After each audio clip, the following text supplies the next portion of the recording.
Hello, my name is Hadir Abdullah. Welcome to my YouTube channel, Data Art.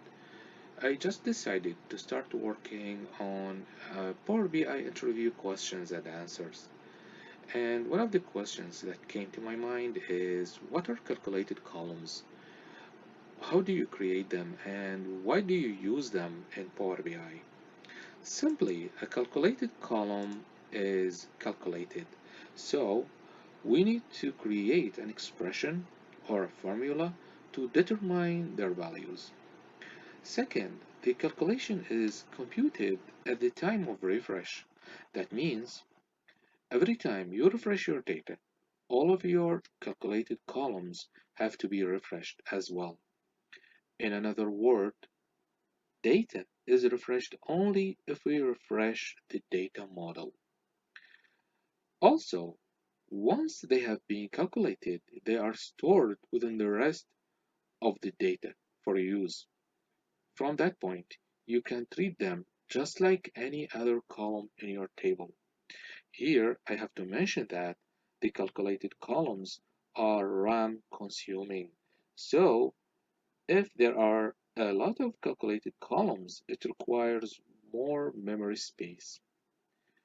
In addition to that, they are filtered by something called a row context. The row context is a unique filter that says for each row, we are going to limit this calculation to just this row. So they are calculated on a row by row basis. For example, if we need to calculate the gross sales, we need to run this expression. Gross sales equals price by quantity. Now let's go for a demonstration. So here on my Power BI desktop, I'm connected to AdventureWorks database and the sales order detail table. And I have the order quantity and the unit price columns, which I'm going to use to calculate the gross sales column.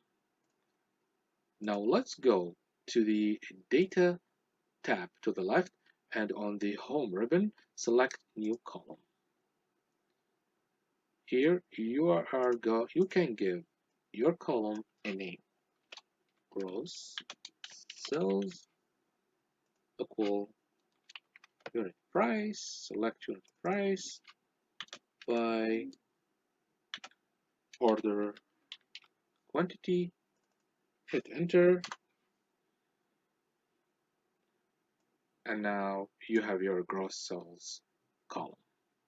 Now you might think there is something wrong with the calculated column gross sales because you can see all the values are the same. But if you scroll down here, you can see it works fine by uh, running the expression we have just created. Thank you for watching my video. If you like the content, please subscribe and activate the bell.